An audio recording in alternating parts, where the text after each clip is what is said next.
Okay, so thank you everybody for coming along today in person or online.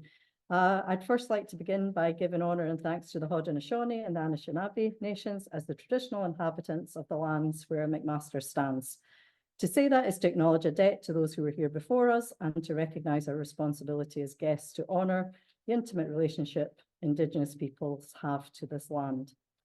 So this series is intended to create opportunities for the exchange of ideas and to stimulate discussion amongst researchers, amongst graduate and undergraduate students, community members and older adults. And we've had for those of you who are on Zoom, you've missed out on our nice lunch that we've had in person today, where we've had some informal discussion with the speaker before we've got started. So thank you to everyone who participated in that. This particular seminar is entitled Intergenerational Dialogues on Gender, Care and Aging, and we're delighted to have Wendy Harcourt here at McMaster here in person to present this seminar. For those of you who are on Zoom or who've newly come into the room, can I call you Wendy? So Wendy is one of our postdoctoral fellows. She was her master's and PhD supervisor from Australia, but working in the Netherlands, but also living in Italy. So lots of different perspectives that will come into play there, I guess. So we're very lucky to have you here, and we thank you that you've included this as part of your trip to Canada on this occasion. So I'm asking everyone who's on Zoom if you can keep yourself on mute during the presentation to avoid any background noise. Wendy will present for about 40 minutes, and we'll leave the last kind of 20 minutes for questions and answers. If you want to type anything into the chat, you can do so. Or you can unmute yourself at the end and you can ask direct questions at the end. So I'm just going to give you a little bit of an introduction to Wendy in terms of her biography.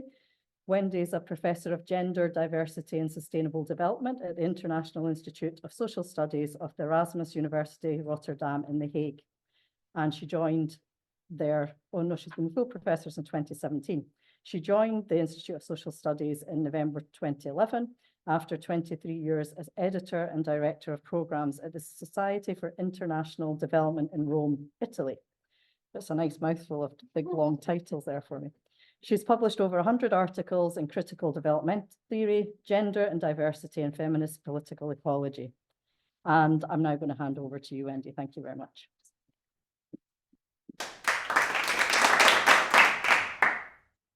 Okay, well, thank you very much for inviting me. And as we've been saying before, it's really here for me to learn from you. So I won't be probably speaking too long, but I'll be looking forward to and continuing our discussion that we had earlier on.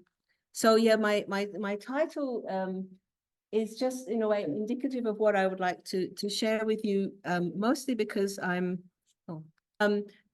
mainly because what I'd like to bring into the conversation is how feminist political ecology, which is really where I'm positioned, could maybe get us thinking about aging in the different cultures that I've lived. I mean, in the end, it's a bit of an experiment, really. I'm not somebody who's been working on aging, but as an older person, I'm also sort of going through the understanding that aging has many different dimensions, but also many different cultural dimensions. So I'll be talking about it in a way with 3 vignettes where I'll be looking at the experience I have. We've started talking about it in Australia, in Italy, and in the Netherlands, where I'm basically coming to terms with aging in different ways. And I'm doing it really reflecting using what I would say are the feminist political ecology tools. So I hope that gives you a different kind of insight into how to think through about aging. And I'm also going to mention a little bit more about the project I started to tell you about, which was this well-being ecology, gender and community and network that we had. That's why I'm really here, because Constance was somebody who was part of, continues to be part of that network, but it was also someone who did the PhD with me. So I'm also going to mention a little bit what I've learned from that, with the idea, I hope, of you also. I've got no idea how to do this now. Yep, did it. Right. So what is feminist political ecology? You already had a question about feminism. What's feminism? So this is how I now, having, I think, been involved in sort of calling myself a feminist political ecologist for maybe a decade now, it's engaged research at the intersection of environmental justice and feminism. So for me, it's important that it's about thinking through, the issues of justice in this world.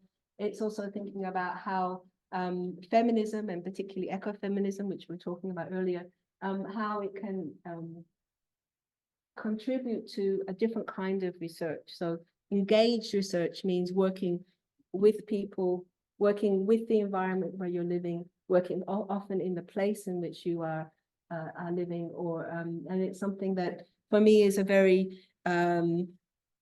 vibrant type of research. It's not a research of necessarily of figures and numbers and measurements, and it's about thinking through with the people with whom you're trying to learn about how do you see environment, how do you understand justice, and feminism in the sense of a much more gender equal world. I maybe won't go into too much details, but I'd be happy to talk to you a bit more about what that could look like. One of the things that's important to say, which we also started mentioning, is that it's not just about gender relations per se. It's also about thinking about class. It's thinking about age. It's also thinking about race, ethnicity, and how those, and other dimensions. But let's mention those, how they come together, and how they come together not just as in a your identity, but actually how they're produced by the different technologies, the different processes that you're involved in, including the kinds of political and economic processes you're involved in. So it's quite a kind of complex understanding of how we relate with others in all those different scales and dimensions. I think it's also important to say that the research, and we again started to talk about this, research is for a purpose. It's an intentional purpose. I think all research, all kinds of knowledge always have a political dimension. They're always for a reason, but feminist political ecology really tries to make that much more visible. And it's usually in a sense of saying it's not, I'm not doing it as a researcher to get, well, you perhaps do this, but to get publications or to get promotions or to get known in the world, but it's actually doing it for the subjects with whom you're working. So often with marginalized people on the edges of power, and actually working with them to change that situation. So it's politically very intentional. And it's also something that you're doing, if you like, with a sense of care. So you're again trying to listen to the people with whom you're doing the research. You're trying to take care of the ways in which they're being treated. This is, I think, where your question was coming in. It's not objectifying them, but you're also doing it in terms of taking the time to take care. So the research is also about thinking through what does it mean to be part of knowledge production and creating change, but also, and this is where for me, it gets also more complicated, because you're also thinking about it not just as a human-centered way of doing research, but also thinking about how it impacts the planet, how it impacts nature. So that's the sort of ecofeminist element of it. And in many ways, it's also countering the oppressive and, shall we say, negative impacts of our modern world of capitalism and the types of policies you were questioning, how people are being treated and put into homes, rather than thinking about how do we change the world so that they can live fulfilling and good lives, something that doesn't make profit for the care institutions, for example. So these are the sorts of ways in which I see feminist political ecology as a whole. But then how do I bring it into my research? And this is where this talk sort of reflects a bit of these types of questions, which I really appreciate that you were listening to me before, but that I'm not doing this research somehow as a professor far away from what the the talks that we're having now, or the conversations I have with my students. I'm doing it as myself, as somebody who is positioned in the world with people, somebody who is trying to learn together with others. So very much breaking down the idea that I'm an expert that comes to tell you what to think. I'm in a conversation with you, and I'm very privileged to be in a conversation with you. So it's how to learn together. So that means also me listening to you, and also questioning whether indeed the type of institutions we're in, even this, I know, very modern and rather technologically quite impressive building, but are these really the institutions where you learn? Is sitting in this room the best place to be learning? I suspect probably having a cup of tea with you at a kitchen table, chatting. Oh, I shouldn't have said that. Thinking of that, sorry. Right, Constance can explain that later to you. Inside joke. Inside joke. Sitting around a table then, in dialogue, being able to ask questions. I mean, we approximate that in these sorts of spaces, but not really, right? I think knowledge can be produced in many different ways. And one of the things that I would say is that Western scientific knowledge produces the idea of some people know and some people listen. Some people make the decisions and other people just follow it because what else can they do? So I think these are the things I also think are important, that feminist pedagogy tries to question and break down the idea of where does knowledge come from, who is producing it, and recognizing there are many different forms of knowing. So somebody who is in pain, who is suffering arthritis, somebody mentioned that in the room, that's a form of knowing. That's the body knows what that means and also has an idea of how to endure and how to live it. It's not just the doctor who has the treatment, or those are two different forms of knowing which are important to think about. That could be expanded to many, many places where people who are living on the street, who during COVID could not find a place to be. They understood very differently how COVID was than us.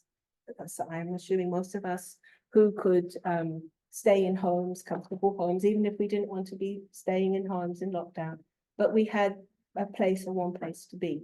So, but the knowledge of COVID, the realities of COVID, both count, right? And they're both important to understand if we're reflecting, say, on what COVID means. So I think for me, listening to those different stories and understanding that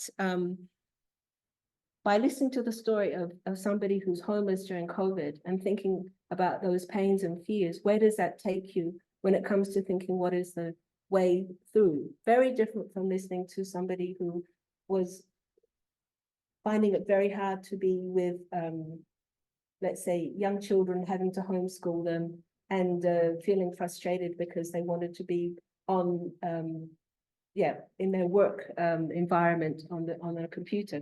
All difficult, but still very different understandings of how that would be understood, the kinds of fear that people had and the kinds of refusals of how to deal with it. I'm just giving these little examples to give you a sense of what I'm trying to use with feminist pedagogy.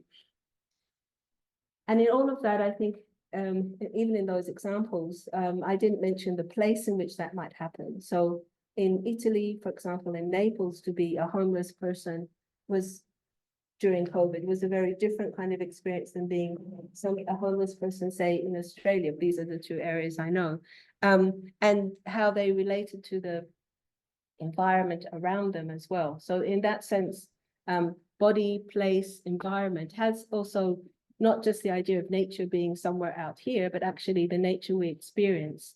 If we don't have a home, we have a very different understanding of our environment than if we do. I hope that makes sense, but I'm just trying to give you a sense of feminist pedagogy, trying to be aware of how those things are important, the type of body you inhabit, where you're living, the types of nature that you're experiencing. And in this, again, something that when we're talking about aging, I'm very interested in understanding this conversation more. To be honest, I've learned about it with reading Constance's work more, but I'm also trying to understand how nature plays a part in the aging process, or in the process of living, if you like. But the ideas of how we go through life also linked to different forms of plants, different forms of animals, different ways of living with them. And in many ways, our modern world has enabled us to forget all of that. And as we are moving into very different climates, climate change, basically, as we're moving into very probably more catastrophic things like COVID, we might have to start paying much more attention to the impact on plants, the impact on animals, and how we're going to have to also be responsible for them. That, to me, is something that I find difficult to talk about, because I'm, humans working in humanities, where humans have been so much the center. So I think that's also something that feminist ecology is trying to get us to reflect away from always having the human at the center. And what does that mean for our responsibility for others that are not human? So what some people have called earth others. So that's just to say what I've taken from our idea of what is feminist political ecology. So when I was asked to give this talk, in other words, when I came to visit Constance, and she said, oh, maybe you would like to share some of your thoughts with people here. And I said, well, I really don't know very much about aging. And she reassured me that it's okay. It's an informal conversation. So I'm taking that as read. I'm going to be informal about this. And as I said, you've heard now that I'm from living in Italy, or have been since I was, 27 or so. I've been working in the Netherlands since I was 52 or so, but I was born in Australia. And I still feel Australian, even though I've actually lived mostly in Europe. But I wanted to take just those sort of three places, and my understanding of how I'm interested in thinking through aging, and see where that gets us as a kind of experiment. So the first, I call them vignettes, just because I don't know how else to put them. They're not case studies. They're just what I've been thinking about when I thought about what I wanted to talk to you about. And they just come from my experience of having to think about aging differently than I was happily not think. It was, for me, aging was just something that happened to you. But these were different moments where I had to think, oh, it's also happening to me, and I have a responsibility for thinking about it in a feminist political ecology way. So that's what I'm trying to share with you here. So this film, any of you Italian origins or listen to Italian films? Probably no. Okay. So this film, which just means out of this world, it's just a mainstream comedy. It was something that I was just in a cinema watching in 2011, and it was a comedy, right? But what really struck me is it had a scene. It was where there was basically the protagonist, who is this gentleman here, basically sort of was getting really tired of all these migrants, and what are we going to do about them? Very sort of anti-migrant rave at the beginning of the film. And it was sort of like, be careful what you wish for. So we don't need migrants. Why don't they just all go home? So there's a big flood, that huge rainfall. And the next morning, everybody wakes up in the town of Treviso, which is in northern Italy, a very wealthy town. And there are no migrants. And so who is on the streets? All these elderly people, older people, who have nobody to care for them. They're out on the streets. It's sort of like this vision of, it's a comic vision, but it's also a horrific vision, because then all the families don't know what to do with these older people, because they're not staying at home. They're wandering, the idea of them with dementia, wandering the streets, but it's also the idea of just, there's no migrant in the family to look after them. So that image for me really underlined the Italian demographic, which is of course getting like everywhere in Europe, I guess. I don't know about Canada or anywhere else, but a much older demographic. And now the model of how people are dealing with older people is the migrant in the family. That's the model that is used. So the film really brought to home what would happen if you didn't have migrants. So that was something that I just anecdotally wanted to share with you, but for me, that was also made me look into, well, what is the reality of that behind that film? And it was true that most older people who are looked after by migrants in the home, replacing the women, the daughters, the wives, basically wives and daughters or female cousins or whatever, who were doing that. But as they're going out to work, the migrant is the one who's employed. And it's, I did look up some figures, but basically it's 2.8 million older people who are in homes, and there are over 2 million migrants who are legally employed to do that. And there are probably many more that are not so legally employed.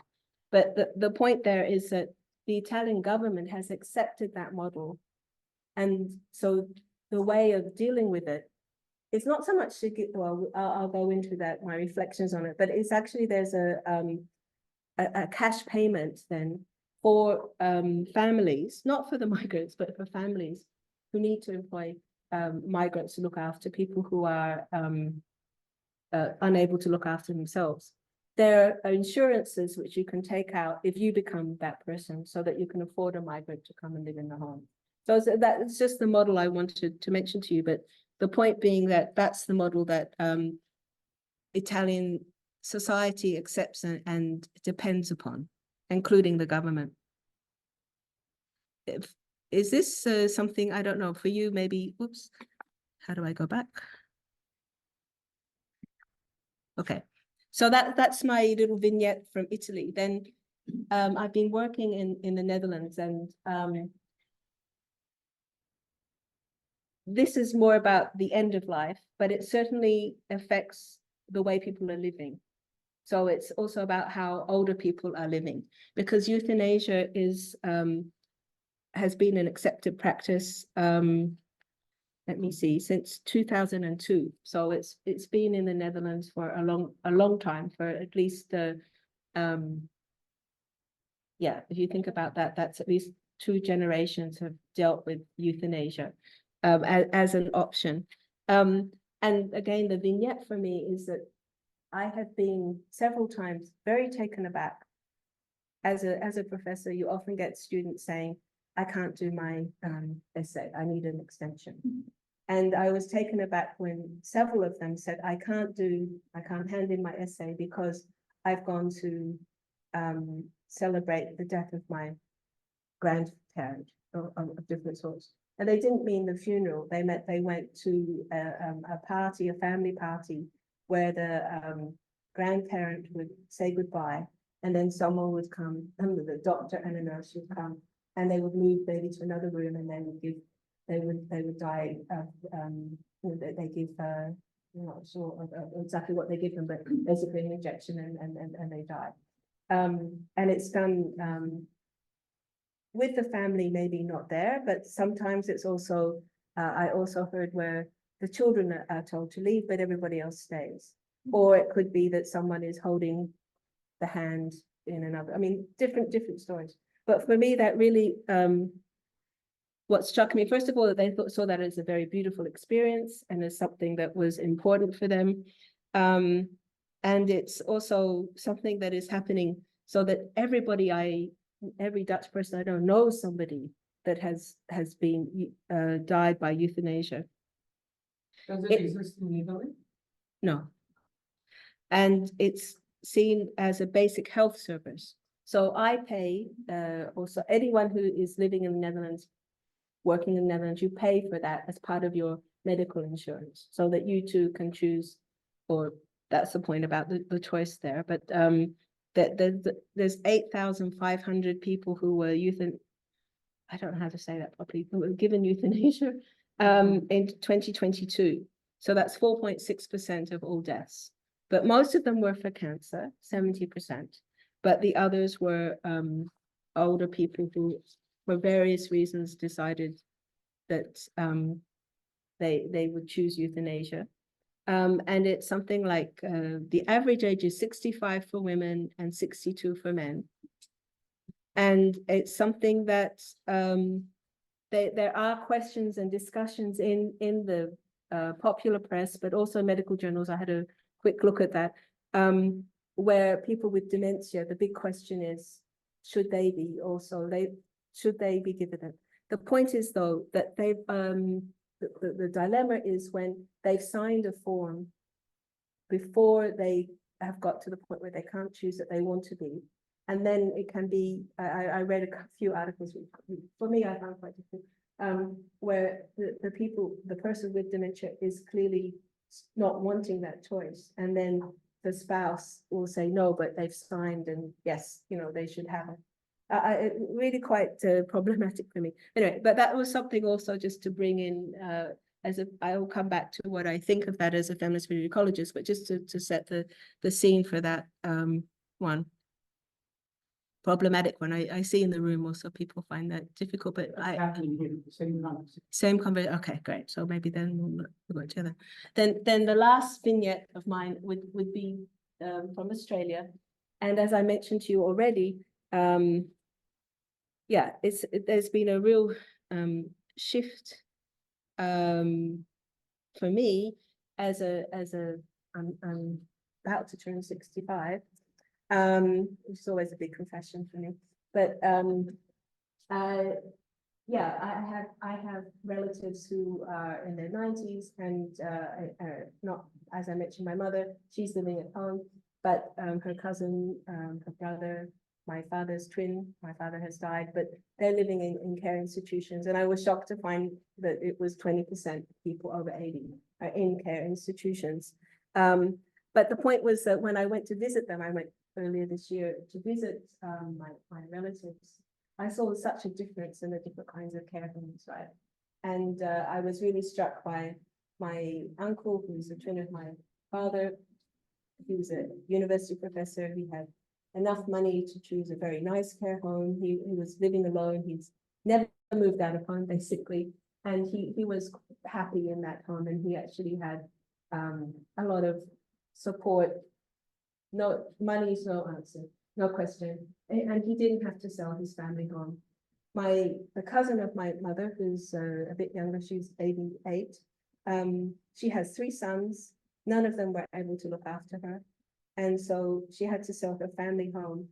And she's moved far away from where unfortunately, she couldn't afford a very luxurious home close to where she was, sold her home, and she's really quite miserable there. And is someone who is really struggling with that quality of life. Although you can see a lot of effort is made in the home, she just feels like I'm alone, and she feels very resentful, I would say, for my second cousins who haven't taken her into time. They couldn't afford to because of the types of needs she has. But anyway, that's another question.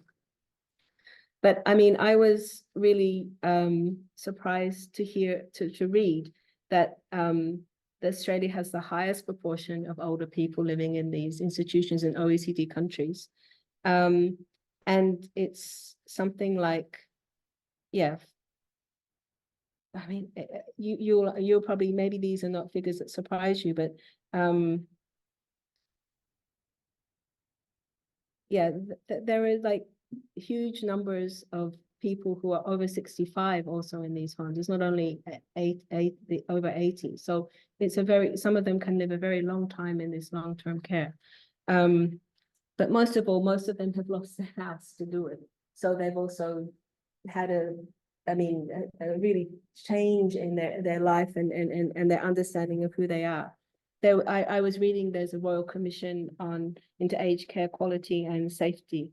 And in that report, it was stating that it was woefully inadequate, with all sorts of reasons for why it was woefully inadequate. But it just, from my little vignette, my visiting people, then you read that, yeah, in fact, that is the reality for many. 407 thousand Australians out of 25 million live in over 80. I mean, sorry, I said that wrong way around. It's a small country, 25 million, but of the people who are over 80, 500,000 almost are living in care institutions. And that to me was disturbing. I hope we have a conversation about that. So I think for me, it's like, sorry, I skipped one, yes. So I'll try to, not sure where I am in terms of time, but what are my reflections on those 3 vignettes? I mean, what does a feminist political ecology perspective bring to that? So for me, my focus in Italy is not so much on migrant in the family for the people, because in many ways, they get a lot of care. The people who are living with migrants who are looking after them 24/7. The point is that those migrant carers are being paid very little, relatively, something like €1,000 a month, which is nothing if you are living in someone's home and being on call the whole time, and maybe you get Sunday off every now and again, right? So it's the quality of life for the migrant workers, which as a feminist because I'm also concerned about. And they're not, even if they stay and get their paperwork, they're never seen as true citizens, because like that film indicated, the problem was if they all disappear, then, you know, we're not going to do the work. They're just there to do the work for the Italians. They're not Italians themselves. Maybe that doesn't make sense in Canada, but in Italy, it's a, you know, I can, as an Australian living in Italy, I can assure you, you are Italian when you have been born in Italy. It's not, you are a wonderful foreigner who can speak Italian, but you're not an Italian citizen. And that is what many of these migrant workers have been for maybe 20, 25 years also experienced. But so, as I said, the state actually wants that model. It's not trying to change it. They just want to keep that model. So it's also something that is got implications for the migrants who are not really being seen as true citizens, who are being seen as being able to work. But, you know, really it's 24/7 if you're living in someone's home. And at the same time, you're being seen as part of the family, migrant in the family, right? So you also have this whole sense of what is the family? How is this family member being treated as someone who can just work all the time? But there's a very maternalistic kind of attitude, particularly by the women who are so grateful that these people are here. So the wonderful Rosa and the wonderful whoever, but they're really taking up a lot of the difficult and can be very skillful care work of somebody who's needing so much care, and releasing the mothers, the daughters, the wives, whatever, mostly mothers and daughters, of not having to do that work. So there's this kind of complicated, this is a really cherished, wonderful person, fantastic, but what about their lives and how are they living? Particularly, what about their families, their own families, many of whom are left in the country where they came from the Philippines. Is a particularly big number of Filipino migrants have done this work for 20, 30, 40 years in Italy, and they have a whole families who are living in the Philippines and have missed out on having their own mother or grandmother, for that matter, looking after them. So it's of course economically beneficial for them, sending money back home and creating other sorts of goods, often making sure people building houses for people, supporting schools for their whatever. But it's there's a whole question of their real rights as citizens in Italy and their rights also for their own security. And then this idea of being intimately part of another family and yet not being. So those are the sorts of questions which feminist ecologists would be asking. Or at least I would be asking. In terms of the Netherlands, I think this is for me a whole question of the ethics of care, right? And how you see euthanasia in this context. the assumption is that the principle is that you should be able to choose death when you want to. So there should be a quality death. And that's seen as in the framework of care for the Dutch. But for me, when I lived part of the time during COVID in the Netherlands and also partly in Italy, completely different scenarios when it came to how older people were seen. In the Netherlands, there were even, I talked to older people 80, who felt that they wouldn't go to hospital if they needed to, because younger people should have it. Right in those first days, right, where it was, where people really didn't know what was happening, and if you went to intensive care, they didn't have all the equipment really to deal with the numbers of people, and old people were at some point being kind of told, "You've lived your life," you know. So it was very worrying ethics for me that was going on. And definitely it was about the more productive age group need to get the equipment, something like that. But for me, what was worrying is that older people themselves saw themselves as expendable. And I mean, of course, COVID was a fearful time all over the world, but for me, it was particularly fearful also as a younger person. I was suddenly aware of my age in COVID. I suddenly was in this, you know, over 60 age group that was more vulnerable. But to see how more vulnerable people, they had to do a big campaign to say to older people, you can come, ultimately, when they started to realize how bad it had got. You know, I won't go into that, but that to me is a very worrying ethics of care around euthanasia. But it's something that I'm sure, as you said, that conversation is going on in Canada. But there was, for me, a sort of, on the one hand, important to not suffer at the end of life. On the other hand, then where is the line about who is deciding what is suffering? And particularly this idea of being noble and not being able to give the resources to younger people. You know, Australia, some of my reflections as a feminist political ecologist is just who's making the money out of these care institutions, and it's massive amounts of money. And it's not the nurses or the doctors who are in the care homes, it's the profit making. And most of the ones in Australia are private, and they're making a lot of money. You've only got to see, if you go on any website, you see all the financial advice and what to do. And there's a whole host of people around making the right choice, which is about, you know, getting into a home and selling, how you have to, you know, you have to sell your home, what you're going to do about it. It's nothing to do with the quality of care. How are you going to live? Do you want to do this? It's not a question. You're going to have to do this, and this is the way you do it. And people are making money all over. I'm sure I'm saying this to an audience that knows this very well.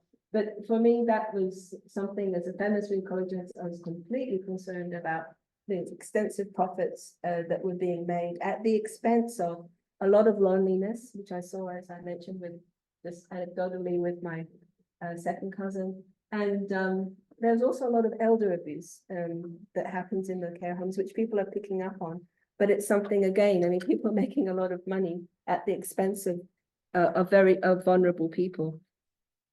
So, I mean, for me, what this, as a feminist ecologist, it means revaluing care work, recognizing the importance of the ethics of care in relation to the institutions, but also what kinds of communities do you want? We were asking these questions before, and what kind of policy do you want to actually ensure that the good quality of life where care is at the center is produced, is provided when it comes to aging. And also acknowledging that it's not just about the aging person, it's also about those around them who's doing the care work, particularly when I was speaking about the migrants, but also to acknowledge all the skills and the labor that goes into taking care. And I think that's something that's very much a feminist concern, that often care. I haven't finished yet, but yeah, you want to? Just very quickly, out of curiosity, are all of the homes, care homes, private, 100%? I can't answer that. I don't know. I don't imagine they are, because I know that So, sorry, Anthony, you probably. They're not all private. There's also a voluntary sector, provision in Australia too. So there is some mix. Yeah, as I said, I'm not good. Anthony is here, so you're the expert knowing that. Oh, okay, great. Well, what I saw, I was seeing the private ones. These seem to be the most common, and certainly my family, middle class, this is where people would go. So I should look that up. Well, I should look that up. So really the voluntary sector provision in Australia based on colleagues that have worked with over the years. I think it maybe also depends on which part of Australia, because I think from speaking to Australian colleagues, it's very different in each part of Australia in terms of what might be available. It's a big one. True, and I'm so good point. So I was looking in Victoria, in Melbourne and Geelong, which are very specific, well off, not rural Australia. I know, I don't know it. I just know different stories, mainly around that part of Australia. I imagine we can maybe discuss it later. I'll just complete this by the last thing I wanted to say, which was also acknowledging the work that I've learned about aging in the project that I mentioned. This we call it WeGo project, and I just wanted to, and I hope Constance will chime in if she would like to.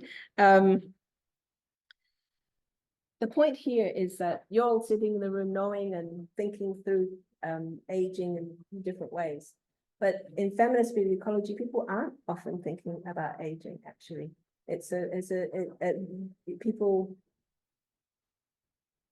when I, with others, including Constance, designed that project, aging was something we realized there wasn't a lot of literature from this feminist political ecology perspective. There was on youth, there was quite a bit on youth, but not on aging. So we built into this project 2 PhDs which looked at aging. Constance was one of them, and she looked at it in different places, but I'm mentioning here her work in Uruguay and also in Toronto here. And then the other early career researcher, we called them, Nanako Nakamura, she worked in rural Japan. And I found that really, I just wanted to mention these projects because it was, for me, also learning there about how older women were often not seen as part of new possibilities. And here I was learning from these 2 research projects, if I can, yeah.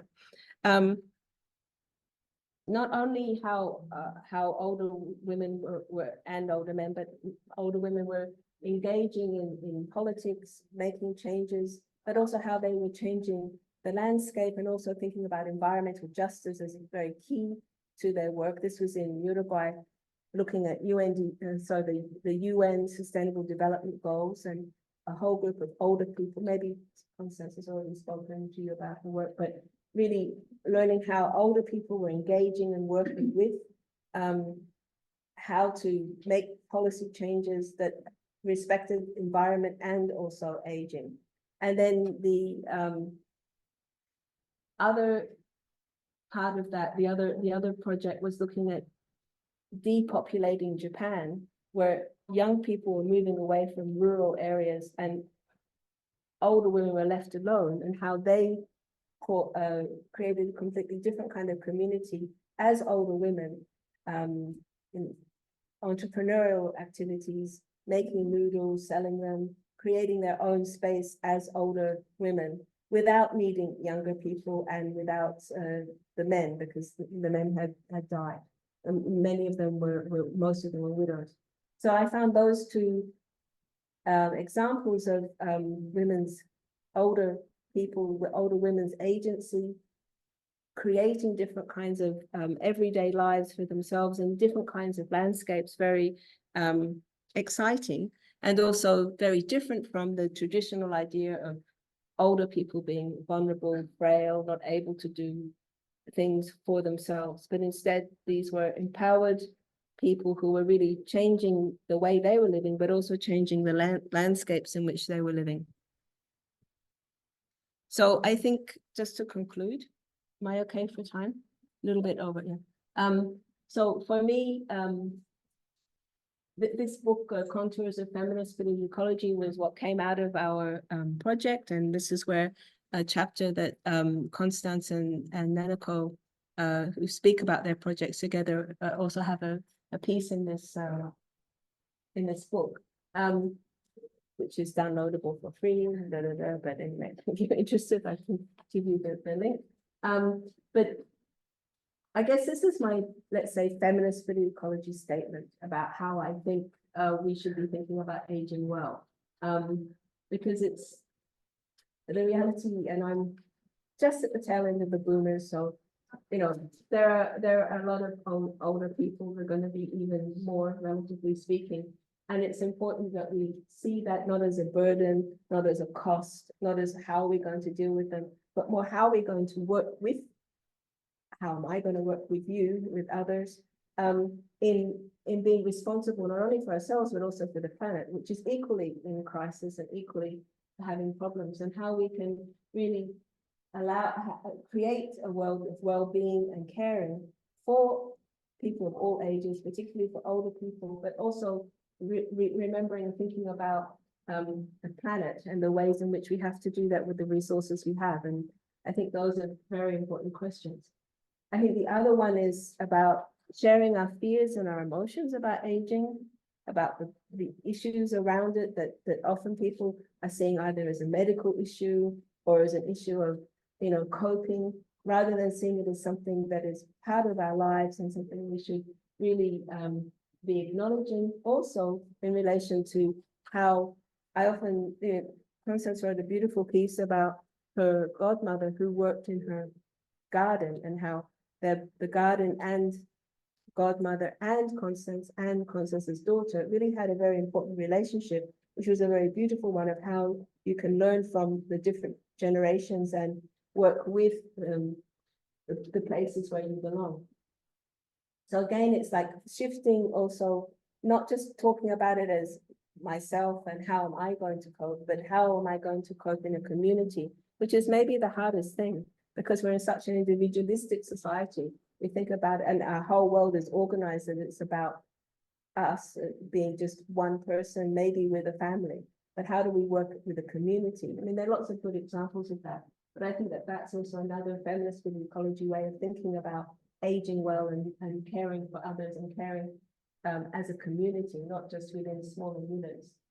And I think, I mean, this why I mentioned euthanasia. Dying well is also part of that. And even if I'm being quite critical of the Dutch way of thinking about it, they do speak about dying and death much more openly and easily. And I know other cultures do as well. So I think that's also something to be thinking about, not only for ourselves and our own way of facing death, but also how we deal with it environmentally, the different ways in which dying, also different types of funerals, different types of celebrations are also part of that spiritual and important way of acceptance, but also our resilience to what we're going to face next. After we saw what happened with COVID, how are we going to be facing the next kind of catastrophe that some of us will be facing right now, but you know, globally, I think we're all going to have to be prepared for. Okay, so thank you very much for listening. Help me define community responsibility for aging. When I see that, I read government. That scares the bejesus out. Okay. No, okay, good. So that's good that you asked the question, because I meant your neighborhood, the people around you, the understanding that instead of being put in a long-term age care home,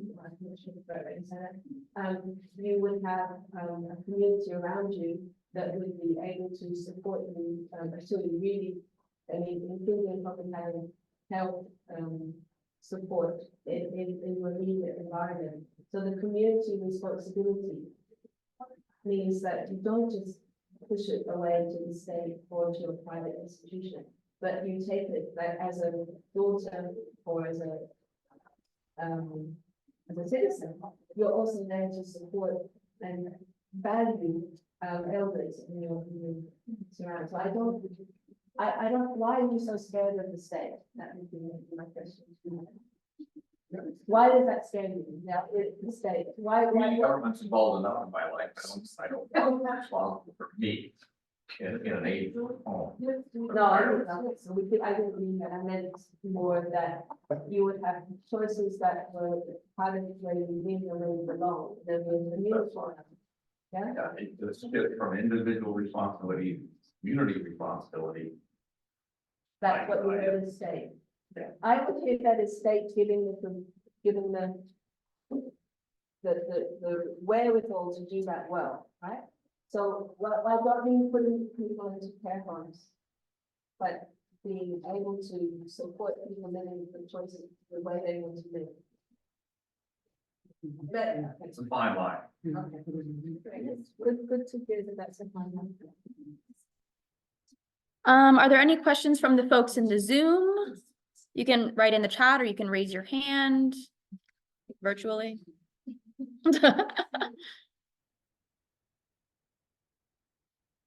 Anyone else in the room that has a question? I don't know if it's a question or a comment. I think when it comes to the ethics of dying in the Netherlands, I think they took, is it true, they took the emotion out of ethics and put the philosophy into it? Because there's a huge difference. Once you look at that from a philosophical point of view of ethics, you don't bring any emotion in at all. It all comes down to the question and answer and that sort of thing. Is that the way it's gone? Is that how it got started? Or with the emotions put in a lot? No, I think it was a very pragmatic response to at least the way that I don't, again, I'm just reflecting on what it's like to have lived in a society which has a very different attitude to dying. And it definitely is seen as a pragmatic solution to pain relief. So the philosophical is in there. People are, the emotions might be that people are afraid of pain. So just again, a little story of somebody who was 37 who had lung cancer and was going to, knew that it would be a very painful end. And he was told that, yeah, that you're not going to be cured. It's not going to get better. It's terminal. What would you like to do? And actually the first choice was to give his wife and his brother the option. You can breathe something and you breathe it twice and you basically die.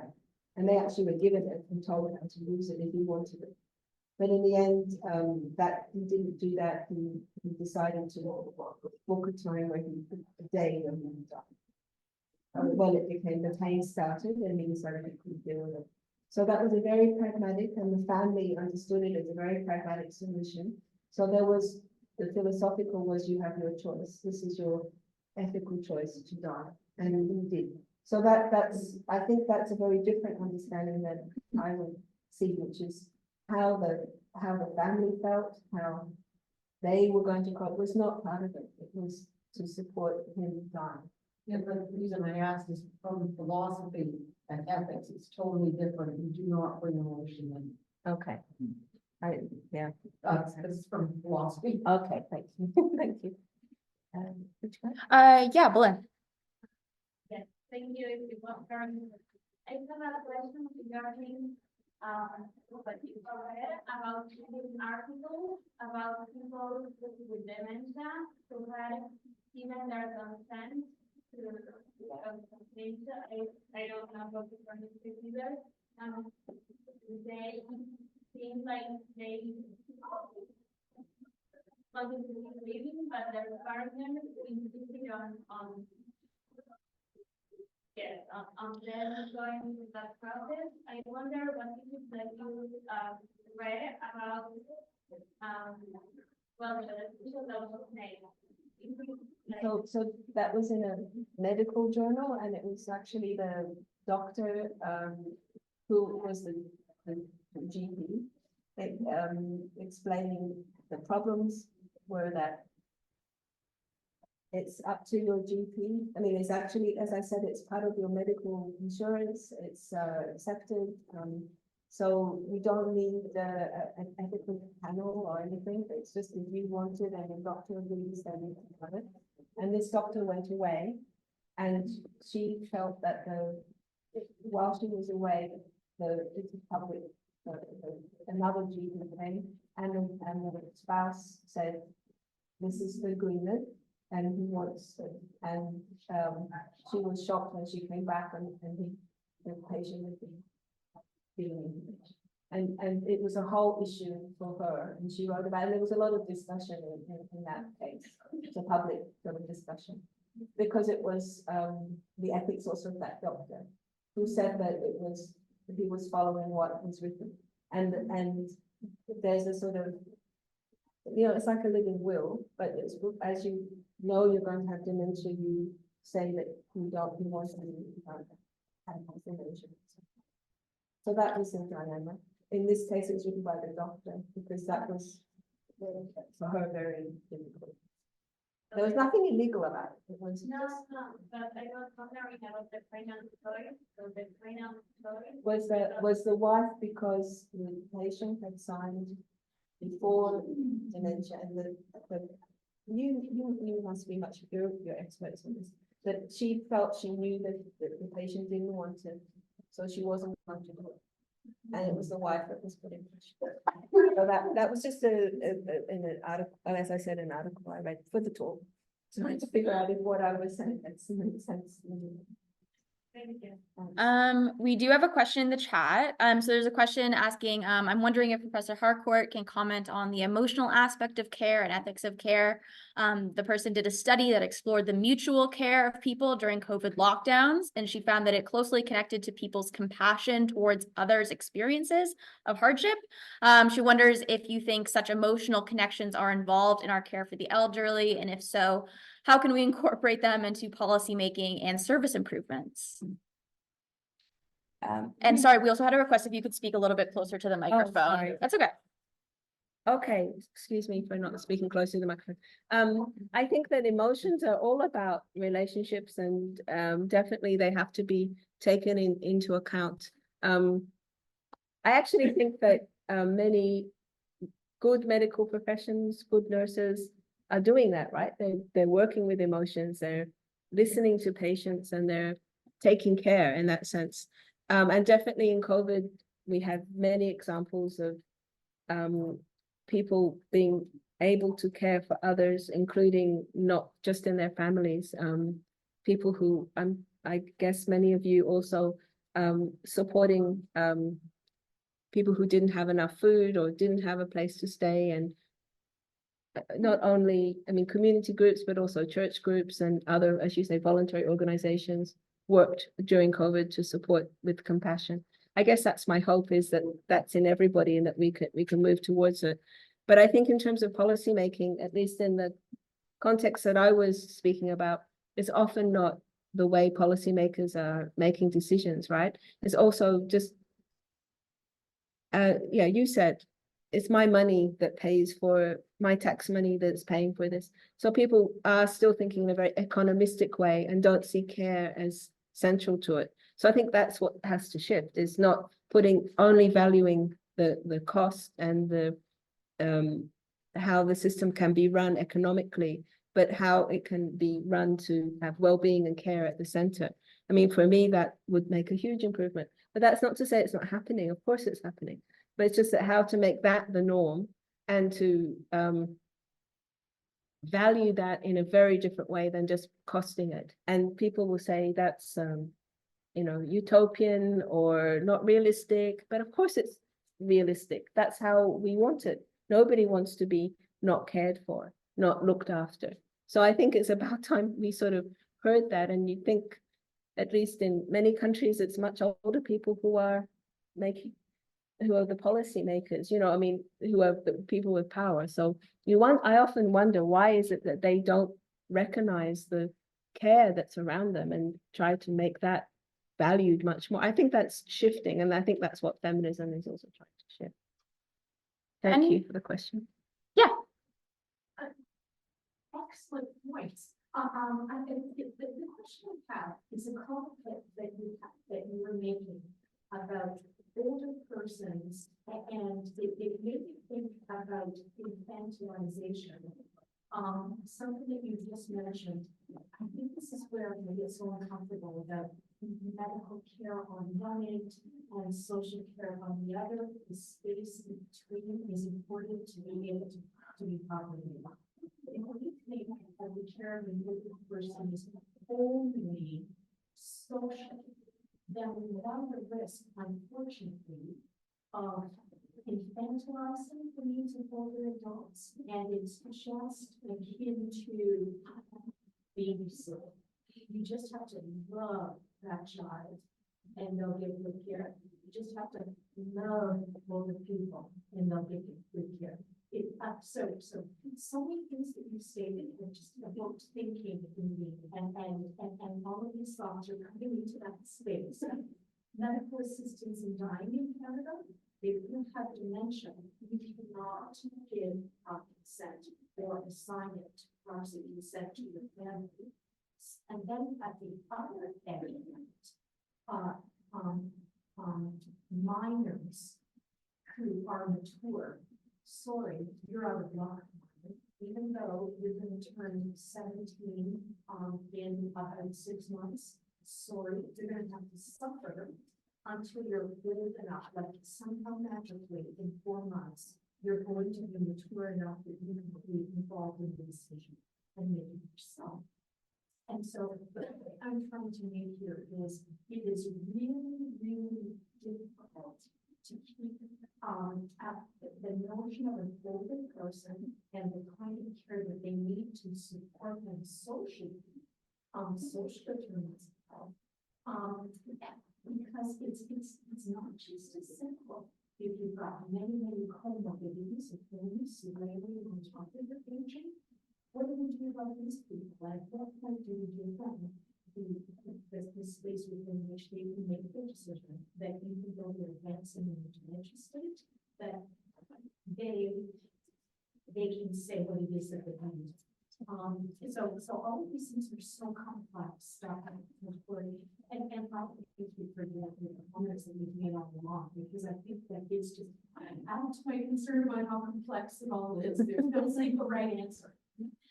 Sorry, just before you answer, I'm just going to repeat it for the chat. So the question was, I will summarize as quickly as I can, just worrying about sort of the problematic aspects of infantilization that come along when you're bridging the sort of gap between medical and social care for older adults, and the sort of complexities that arise when we're talking about medical assistance in dying and sort of care at the end of life.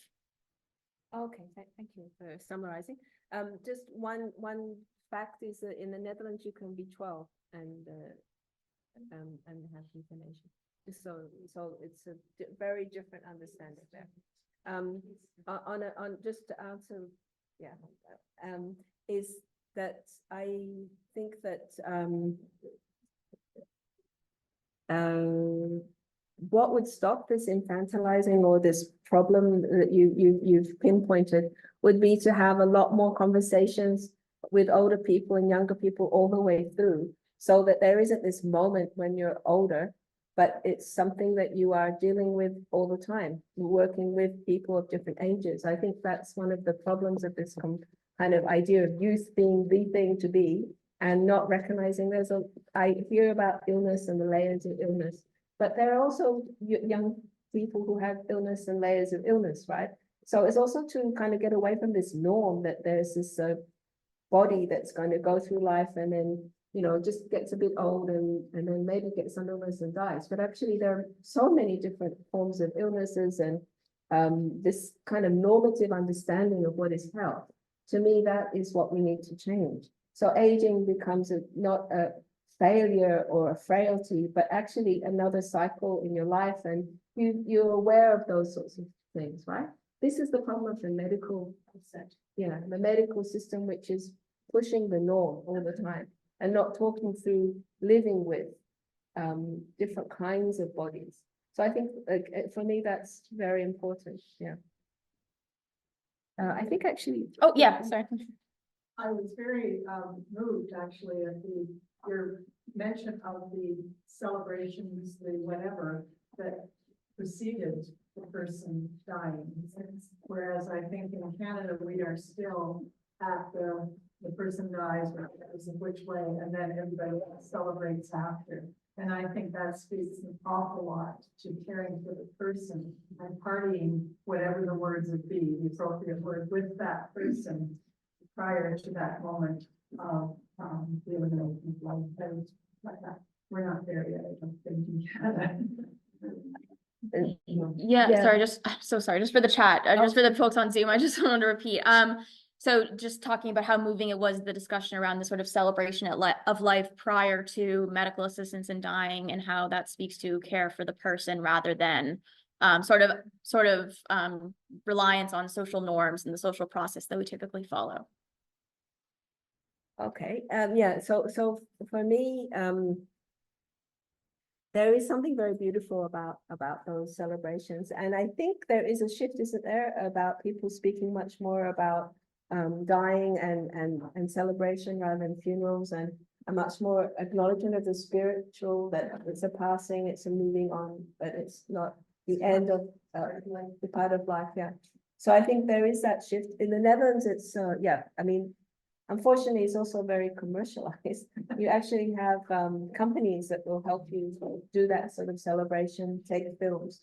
Rather movingly,